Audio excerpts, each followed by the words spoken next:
О массовой казни впервые рассказал кадыровский полицейский. 15 марта «Новая газета» опубликовала вторую часть расследования о массовой казни 27 человек, задержанных в Чеченской Республике, которая произошла в январе 2017 года. Газета приводит слова свидетеля, 32-летнего старшего сержанта полиции Сулеймана Гизмахмаева, бывшего сотрудника полка патрульно-постовой службы имени Ахмата Кадырова. Он охранял пленников, но, по его словам, не пожелал бы быть палачом. Дав показания, бывший военный покинул Россию. Свидетель уверен, что террористами задержаны не были. Кого-то задержали на стройке, где он подрабатывал, другой работал парикмахером. Всех держали в подвале спортзала полка, душили и расстреливали в соседней казарме. В этом принимали участие ряд высокопоставленных чиновников, в том числе начальник Шалинского РОВД Тамерлан Мусаев, командир полка Аслан Ирисханов и Турпал Али Ибрагимов. По словам Гизмахмаева, вице-премьер Чечни Абузайт Висмурадов курирует всю деятельность от задержания до казни, а он в свою очередь не мог отдать приказ для убийства без санкций Рамзана Кадырова. Гизмахмаева достоверно известно о пытках и казни 13 человек. Он наблюдал расправы своими глазами. Человека подвешивали на специальный крюк, а потом опускали головой в бочку с водой, били пластиковыми палками и пытали током. Многие комнаты были оборудованы под пыточные. Показания Гизмахмаева подкрепляются и свидетельствами самих задержанных, которым удалось выжить. Гизмахмаев рассказал, что вместо поимки террористов полицейские готовят на результат случайно задержанных.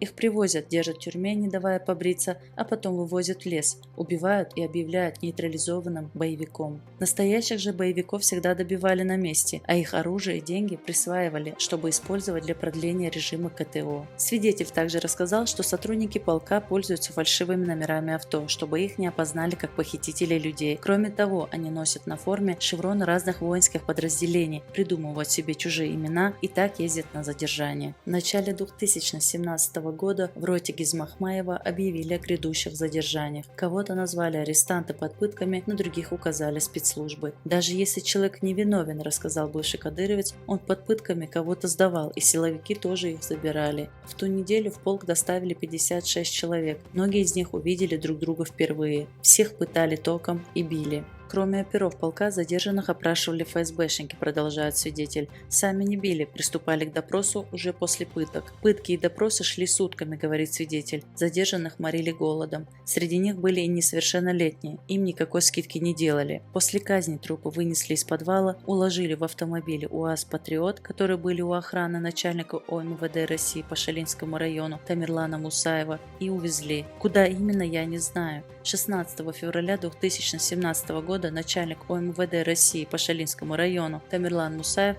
был награжден орденом. Напомним, что в июле 2019 года Тамерлан Мусаев погиб в результате ДТП. Его автомобиль врезался в КАМАЗ. Тамерлан Мусаев ранее работал начальником охраны Магомеда Даудова. В этом качестве он появлялся в деле чеченского политического заключенного Руслана Кутаева, который заявил, что Мусаев пытал его электрошокером. Реакция Кадырова после выхода статьи не заставила себя ждать. 17 марта в Грозном состоялись митинги, преимущественно родственников сотрудников полка имени Кадырова. Это якобы чеченская общественность потребовала закрыть «Новую газету», клевещущую на Рамзана Кадырова и его силовиков. Кроме того, родственникам Гизмахмаева в Чеченской Республике выдвинули ультиматум. Свидетель должен отозвать свои показания под страхом расправы им самим. Также возможно, что сыграла роль личная обида Рамзана Кадырова, ведь свидетель, помимо прочего, рассказал интересно о хваленой суперсмелости российского наместника. Полк имени Кадырова охраняет его, когда он идет гулять в город под камеры. В каждом доме через каждые 50 метров сидит снайпер и автоматчик. А когда он выезжает в горы, его охраняют 2000 бойцов. Когда по ЧГТРК показывают, как Кадыров руководит спецоперацией, это спектакль. Сначала боевиков убьют, территорию зачистят, оцепят, только после этого приезжает Кадыров с личной охраной и камерами.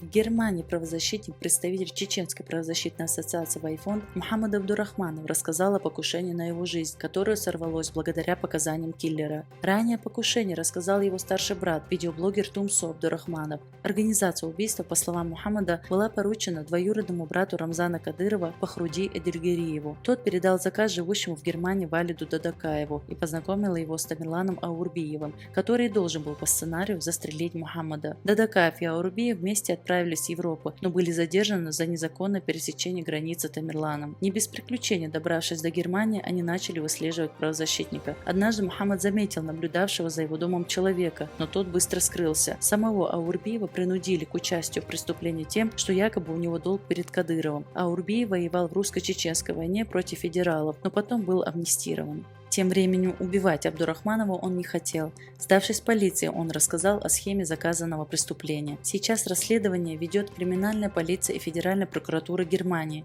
Дадакаев арестован, а Урбиев получил статус свидетеля. Абдурахманов прокомментировал случившееся. Для европейских властей это серьезный вызов. Я верю, что в Германии найдутся политические силы, которые всерьез воспримут этот случай и прислушаются к нам, а дело будет тщательно расследовано.